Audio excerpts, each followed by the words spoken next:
आप सभी को प्रभु यीशु मसीह में जय मसीह की। मैं हूँ भावना और यीशु हमारा चरवाहा में आपका स्वागत है। आज हम जिस वचन से देखेंगे वो हमें वचन मिलता है नीति वचन 6:6, जहाँ इस प्रकार लिखा है, हे आलसी, चींटियों के पास जा, उसके काम पर ध्यान दे और बुद्धिमान हो। खुदा अपने पाक कलाम के पढ़े सुने जाने में आशीष दे। अजीजों, आप लोग सोचे होंगे कि ये परमेश्वर अपने वचन में ये क्यों लिखा है कि हे आलसी, चींटियों के पास जा और उनके काम पर ध्यान दे और बुद्धिमान हो जा। क्योंकि अगर हम चींटी को कभी देखेंगे तो चींटी अपने काम करने में मगन रहती हैं और वो जब काम करती हैं तो ये नहीं सोचती कि हमारे आगे पीछे कौन देख रहा है, बल्कि वो अपने काम को बेस्ट तरीके से करती चली जाती हैं। अगर हम इसकी 7वीं आयत में देखेंगे तो लिखा है कि ना तो कोई न्यायी होता है, ना प्रधान होता है, ना प्रभुता करने वाला होता है। यानी चींटी पर ना कोई न्याय करने वाला होता है, ना कोई इसका प्रधान होता है, ना कोई प्रभुता करने वाला होता है, लेकिन फिर भी वो अपने काम को बेस्ट तरीके से करती चली जा रही है। और हम क्या करते हैं, हम अपने काम को बेस्ट तरीके से कब करते हैं, जब हमारे ऊपर कोई निगरानी रखता है, या हम जब ऑफिस जाते हैं तो हमारे बॉस अगर हम रहते हैं ऑफिस में तो हम बेस्ट से बेस्ट काम करेंगे कि हम उनको खुश कर सकें। और जब वो इत्तेफाक से कभी किसी दिन नहीं होते तो हम अपने काम में आलस करते हैं, हम अपने काम को अच्छे ढंग से नहीं कर पाते। लेकिन परमेश्वर अपने वचन में क्या कहता है जो हमें मिलता है, कुलूसियों उसका 3 अध्याय उसकी 23 आयत में। कहा है कुलूसियों उसका 3 अध्याय उसकी 23 आयत में, जहाँ इस प्रकार लिखा है, जो कुछ तुम करते हो तन मन से करो, ये समझकर कि मनुष्यों के लिए नहीं परंतु प्रभु के लिए करते हो।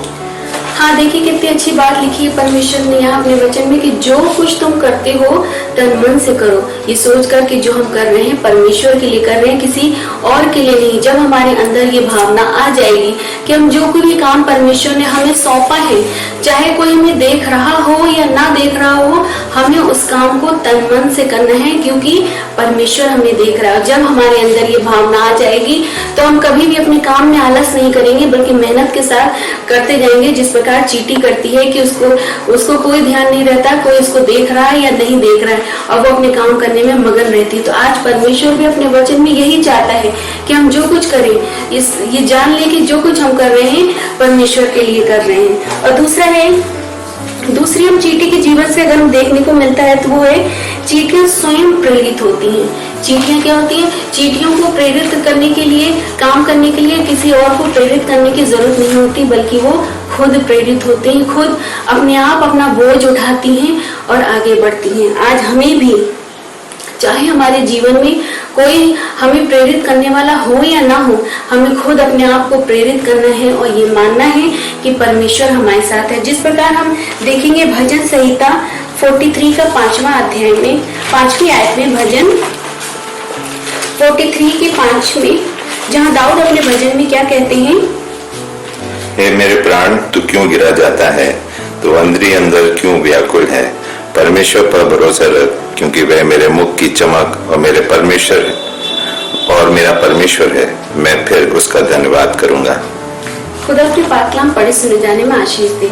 देखिए अजीजों, कितनी यहाँ पे दाऊद खुद अपने आप को प्रेरित कर रहे हैं कि हे मेरे प्राण, तू क्यों गिरा जाता है, तू अंदर अंदर क्यों व्याकुल है, परमेश्वर पे भरोसा रख। वो खुद अपने आप को प्रेरित कर रहे हैं कि परमेश्वर पे भरोसा रख, क्योंकि हमारे उसकी मुख का चमक परमेश्वर है और वो परमेश्वर को धन्यवाद करेंगे। तो आज इसी प्रकार हमें किसी को कोई जरूरत नहीं है कि कोई हमें प्रेरित करे तभी हम अपने काम को करें, बल्कि हमें परमेश्वर पे भरोसा रखना है और खुद अपने आप को दाऊद की तरह प्रेरित रखना है। जब हम अपने आप को खुद प्रेरित रखेंगे तब हम अपने काम को अच्छे बेहतर ढंग से कर पाएंगे। परमेश्वर ने जो हमें कार्य सौंपा है हम उसको जरूर कर पाएंगे। कभी चाहे परिस्थितियां चाहे जैसी हो, हमें व्याकुल नहीं होना है, परेशान नहीं होना है, बल्कि हमें परमेश्वर पे भरोसा रखना है कि अगर परमेश्वर हमारे साथ है तो हमारा विरोधी कोई नहीं हो सकता और इस काम को हम बेस्ट कर सकते हैं क्योंकि परमेश्वर हमारे साथ है। और तीसरी बात हम जो चींटियों के जीवन से देखते हैं वो होती है,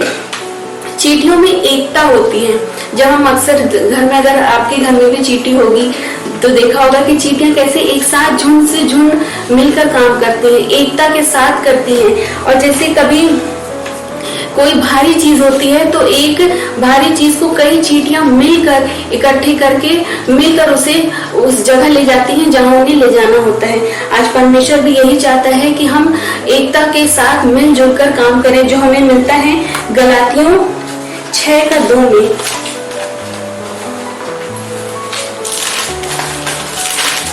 तो परमेश्वर अपनी क्या कहते हैं गलातियों 6:2 में? तो एक दूसरे का भार उठाओ और इस प्रकार मसीह की व्यवस्था को पूरी करो।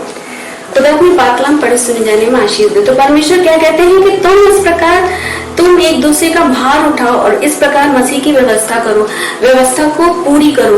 क्योंकि परमेश्वर चाहते हैं कि हम, अगर कोई हमारा मसीह भाई बहन दुखी है, परेशान है, तो हमें उसको उस हालात में नहीं छोड़ना है, बल्कि हमें उसकी मदद करनी है। क्योंकि परमेश्वर यही चाहता है कि हम एक दूसरे की अपने जीवन में मदद करें, और जब हम मदद करते हैं तो परमेश्वर को अच्छा लगता है। जब परमेश्वर ने खुद अपने वचन में कहा है कि हमें एक दूसरे का भार उठाना है, एक दूसरे को यूं ही परेशानियों में नहीं छोड़ देना है। क्योंकि परमेश्वर हमसे यही चाहता है कि अगर हम मसीह जीवन में हैं तो हम एक दूसरे का भार उठाएं। जिस प्रकार हम चींटी को देखते हैं कि अगर एक भारी सी चीज होती है तो उस चीज को उठाने के लिए सारी चींटियां जुट जाती हैं। तो आज हम चाहे जिस कलीसिया के हों, अगर हमारा कोई मसीह भाई बहन परेशानी में है, दुख में है, तो हमें उसका बोझ उठाने में मदद करनी है, हमें उसको उस परिस्थिति से निकालने में मदद करनी है। और जब हम ऐसा करते हैं तो परमेश्वर को अच्छा लगता है। अगर हम देखते हैं आखिरी बात चींटी के जीवन से, जो कहती है चींटियां अपने शत्रुओं को पहचानती हैं। क्या करती है चींटियां? अपने शत्रुओं को पहचानती हैं। जब हम चींटी का अगर छत्ता होता है, अगर हम गलती से उसमें हाथ डाल देते हैं तो सारी चींटियां क्या करती हैं? हमें काट लेती हैं। क्योंकि वो जानती हैं कि हमारा दुश्मन है। तो हम अपने दुश्मन को क्यों नहीं पहचान पाते? हम सोचते हैं कि हमारा दुश्मन हमारा भाई है, हमारी बहन है, हमारा पड़ोसी है, हमारा नाते रिश्तेदार है। लेकिन नहीं, ये सब हमारे दुश्मन नहीं है। क्योंकि हम सब एक ही पिता के संतान है, प्रभु यीशु मसीह के। तो ये सब हमारे दुश्मन कैसे हो सकते हैं? हमारा दुश्मन सिर्फ और सिर्फ शैतान है। और जिससे लड़ने के लिए परमेश्वर ने हमें क्या दिया है? एक शस्त्र दिया है, जो है ये बाइबल। ये बाइबल के अगर हम वचनों को पढ़ेंगे, उसमें चिंतन मनन करेंगे, तो हम अपने आप में और स्ट्रांग होंगे और परमेश्वर से लड़ने के लिए तैयार होंगे। अगर हम बाइबल को नहीं पढ़ेंगे तो शैतान का जरा सा भी वार अगर हमारे जीवन में होगा तो हम गिर जाएंगे, निराश परेशान होंगे, हताश होंगे, और इस कारण हम कुछ गलत कदम उठा लेंगे। लेकिन अगर हम परमेश्वर में मजबूत बने रहेंगे तो शैतान के हर चालों का जवाब हम वचन से दे सकते हैं। और जब वचन हमारे साथ है तो हमारे अंदर वो मजबूती आती है, वो सब कुछ सामना करने की हिम्मत और ताकत मिलती है। तो आज हमने चींटियों के जीवन से 4 बातें देखी। पहली बातें क्या थी? कि हमें चींटियों के जैसा मेहनत करना है।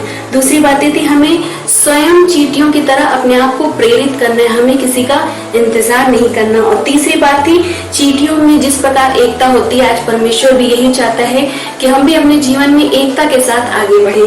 और चौथी और आखिरी बात थी चींटियां अपने शत्रुओं को पहचानती हैं। आज हमें भी अपने शत्रु को पहचानना है, जो हमारा शत्रु शैतान है, और उसके विरुद्ध लड़ने के लिए हमें प्रतिदिन बाइबल पढ़नी है, चिंतन मनन करना है, वचनों में अपने जीवन को आगे बढ़ाना है। और जब हम बाइबल पढ़ेंगे, वचन में अपने जीवन को आगे बढ़ाएंगे, तो परिस्थितियां चाहे जैसी हो, हम अपने आप में मजबूती महसूस करेंगे और हर परिस्थिति से लड़ने के लिए हम तैयार होंगे। तो आशा करते हैं कि छोटा सा वचन आपको पसंद आया होगा। आप लाइक शेयर जरूर कीजिए ताकि ये वचन ज्यादा से ज्यादा लोग सुन सके और ग्रहण कर सके, और इस चींटी के माध्यम से वो अपने जीवन को आगे बढ़ाने वाले हो सके। God bless you.